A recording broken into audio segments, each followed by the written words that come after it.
really honestly worried about our nation's future. My question is for Susan Ley as the Minister in charge of early childhood education. Why won't you give back promised pay rises to my fellow 60,000 educators and be a strong advocate for quality reforms? Thank you, Marion. It's nice to see you in the flesh. I see you on Twitter all the time.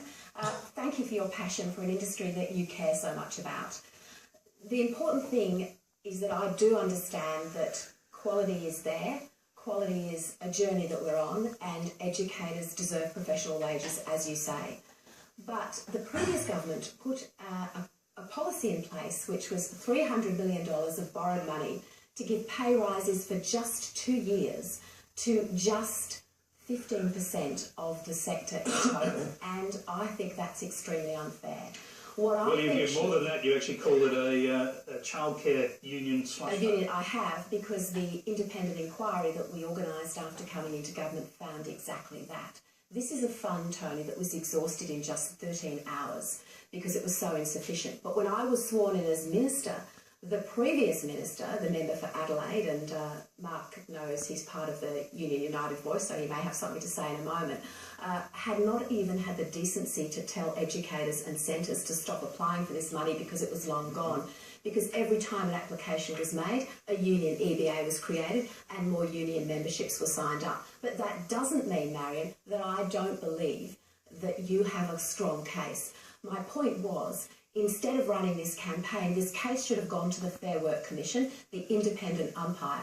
And 2 years ago when I met your union, I said, understand the case you're doing, which involves a lot of new members for your union, but why aren't you taking it to the Fair Work Commission? And in fact, it has gone there now, and it will be heard. And at the end of that process, there's a strong expectation, I'm sure that you have, that if you make the case, professional wages will be in place and they will be sustainable. Okay, a question out of hand up. I'll hear from her, and then I'd like to hear from the opposition. Yes, so you've just said that you do believe it's unfair and that it will run its course through the Fair Work Commission. However, in the Australian, there was a loud and clear heading saying the coalition resists equal pay claim. So I want to clarify with you now, what was that about? The Fair Work Commission hearing is at its early framework and legislative stage. So no proposal has been made by the Commonwealth about the merits of the case. We are literally talking about the legal framework. So the interpretation that you have made and you may have read is not correct. So my point is to you that the Fair Work Commission, we have always said, is the body to determine who should get the wage case. And do you really think it's fair that only 15% of your sector would have been awarded a wage case for just 2 years and then lost it all without a proper sustainable increase for everybody? And just coincidentally that 15% were encouraged to sign up to the union. That's not fair. I want to hear from the other side of the argument. In government, you made this money available, but the point was well made. I mean, you couldn't pay for it. Well, that's not right. It was in the budget. I mean, well, hang on. The budget was so deeply. Just go back to the point that I was just trying to make, and which you just heard from the government. The budget was so deeply in deficit by the time you handed it over to the new government that they had to find savings. This is the problem we have here. Whenever there's a program or a line of spending this government doesn't like, they say, oh, it's borrowed money.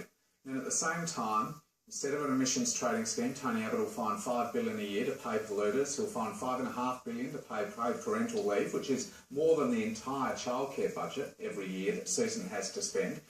This has been an issue for more than 20 years. For more than 20 years, childcare workers or educators have been subsidising high-quality, affordable childcare in this country through accepting low wages. And it's unfair, it's unsustainable. The decision we took last year was never going to fix things overnight. It was it was $300 million. It was to start a process of lifting wages in this sector. I'm glad Susan agrees that they're too lowly paid. This is not just unfair. We are not going to have the number of qualified educators that we need for our 0 to 5-year-olds if we don't fix this. And is it true what the Minister said, that the pay rise was restricted to 15% of the workers? Well, there was limited money, as Susan says, there was limited money, as there was in the aged care sector, which the government also tore down, to start a process of lifting wages. You cannot just go to the Fair Work Commission now, click your fingers and and deal with an entire sector in the way you could 25 years ago. So 15% is correct. You have to do it through enterprise bargaining So, Mark, and start a market-based process. Are you saying that your own Fair Work Commission is not cut out for the job? Of course it is, but then Well, what then we why need to do didn't then is start to flow it through. Look, there have been these arguments for years and years. Through the 11 years of the Howard government, you know, there have been arguments about whether you can lift childcare workers' wages by taking a case to the Industrial Commission, which is what we would have done and did 25 years ago. The system of enterprise bargaining that was introduced almost a quarter of a century ago simply disadvantages workers like childcare workers, aged care workers, service sector workers generally. We tried to find a way to deal with a problem that's been in the too hard basket for 20 years because, frankly, it's beyond time that early childhood educators got a fair wage for the incredibly important I'll tell you what, Incredibly unfair. It was an incredibly unfair process, and just coincidentally, everyone who won under that process was a union member. Okay, hold on, I'm just going to quickly go back to our question. You do not have to be a union member to be covered by the agreement. Excuse me, sorry. Nobody told everyone. Hold on, because we've got a lot of topics to get through. I'll just quickly go back and give the last word to the question on the other hand. Lastly, I just wanted to say, with so many issues, early childhood education being one of them, it seems like the current government immediately goes to Labor's policies or anything they've done in the past. I want to focus on now and the future. So what will be your legacy on early childhood, Susan? The Productivity Commission that is currently taking hearings and about to produce a draft report in July and a final one in October will set brave new policy parameters for the future. So childcare will not look the way it does now, and that's a very big once-in-a-generation approach that we're taking, and it's absolutely focused on the future. Okay, thank you very much. We've got a lot of other topics to get to. Our next question comes